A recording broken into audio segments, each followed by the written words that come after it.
Nobody saw this coming as the MLB trade deadline approaches. The New York Yankees are leaving no stone unturned in their quest to upgrade the roster. This team has a real shot at winning the World Series this year, but they clearly need to shore up a few key positions before the deadline hits. It's an intriguing situation because, on paper, the Yankees look strong. Yet there are glaring areas that could use improvement if they want to make a deep playoff run. The buzz around the league is intense, and the latest rumors about their pursuit have caught many off guard, including myself. Brian Cashman, the Yankees general manager, has been very vocal about his focus for this trade period, and pitching is at the top of his priority list. The Yankees' rotation has bounced back nicely. Max Fried has been solid. Carlos Rodon has shown flashes of brilliance, and Clark Schmidt is pitching well now that he's healthy. Luis Gil is expected back soon, and Will Warren has been striking out hitters left and right despite an elevated era. Warren may not be a playoff lock with his current numbers, but having him in the bullpen adds valuable depth even without Garrett Cole. The Yankees still boast a strong pitching staff that could be bolstered further, especially in the bullpen, which is always a critical area in October. Cashman knows this, and he's prepared to make moves that safeguard against injury and fatigue as the postseason approaches. On the offensive side, the Yankees' outfield looks well-stocked, boasting for talented players competing for 3 spots. The depth there gives them flexibility and makes any changes less urgent in that area. However, the infield tells a different story. This is where the Yankees face more pressing challenges. Jazz Chisholm Jr., a natural second baseman, has been shifted to third base for the time being. While his bat has improved in this role, the move isn't ideal in the long term. DJ LeMahieu has performed better than expected this season, but he's still not quite delivering the consistent production you'd want from a regular starter. The middle infield is a puzzle the Yankees need to solve, whether by finding a reliable second baseman or upgrading at third base, which would allow Chisholm to return to his preferred spot. The rumors heating up now revolve around Isaiah Kiner-Falefa, a versatile infielder currently with the Pittsburgh Pirates, who could become available before the trade deadline. This is the part that surprised a lot of people, as IKF's name hadn't come up as a strong candidate earlier in the season. Kiner-Falefa has struggled offensively lately, posting a very low OPS over his last several games with the Pirates. His overall stats for the year: a batting average just under .275 with an OPS that's nothing special, reflect a player who is more valuable for his defensive versatility than his bat. The Yankees already have some familiarity with IKF, having acquired him from the Texas Rangers a couple of years ago in a deal that also involved Jose Trevigo. Back then, Trevigo turned out to be the bigger asset for the Yankees, even making the All-Star team in 2022. While Kiner-Falefa struggled to make a consistent offensive impact, frankly, I'm not a fan of the idea of bringing him back unless it's under very specific conditions. If the Yankees can acquire him cheaply, maybe a minor prospect or a low-level piece in return, it might be worth considering. But if they have to give up significant assets, it doesn't make much sense. The problem with Kiner-Falefa is that despite being a solid defender and a decent base runner, qualities the Yankees do need, his offensive limitations remain a major hurdle. The team is looking for upgrades at the infield, especially someone who can be a dependable starter and contribute meaningfully at the plate. IKF fits the utility role well, and the Yankees do need that kind of player, but his bat doesn't move the needle much.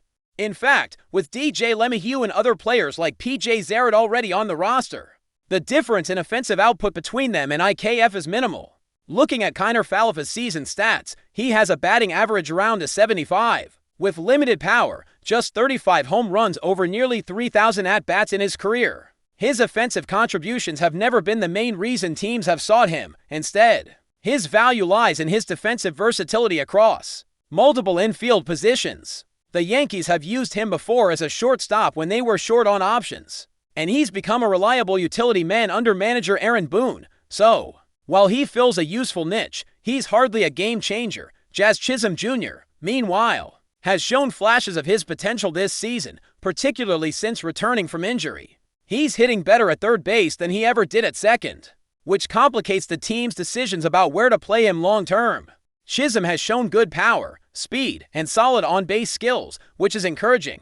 His slash line is respectable, with an ops well above league average, and he's stolen 10 bases while driving in runs. His performance since early June has been especially impressive, with a near .350 batting average over that stretch. The question remains, would moving him back to second base diminish his offensive output again? If so, the Yankees will have to reconsider how they configure their infield. The depth chart includes other pieces like P.J. Zara and Ben Rice, who fill in multiple roles including first base, designated hitter, and catcher. This kind of roster flexibility is important given the Yankees' recent injury history, making it smart to carry versatile players who can step in as needed. If the team were to bring back Kiner-Falefa mainly for depth and utility purposes, it could work without disrupting the roster balance too much.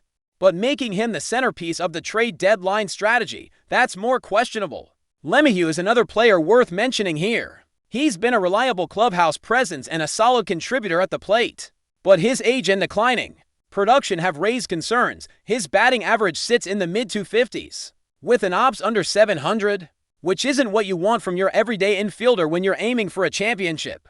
The Yankees will likely need to relegate him to a platoon or backup role while seeking a younger, more dynamic player to step in regularly. When you look at the bigger picture, the Yankees should be aiming for a significant upgrade in the infield, someone who can provide consistent offense and solid defense. That could mean targeting players like Ketelmart or other talented infielders on teams that aren't in contention this year. The goal is to add a player who can be a clear starter, not just another utility guy with offensive limitations. Depth is important, but not at the expense of missing out on impact talent. Ultimately, the trade deadline is about balancing risk and reward. If the Yankees can acquire Kiner-Falefa for very little and still pursue a starting caliber infielder, that makes sense. But if the focus becomes just re-signing a familiar face who isn't really an upgrade, then that's a missed opportunity. The Yankees have the resources and the need to push hard for a player who can help them close the gap and compete for the championship.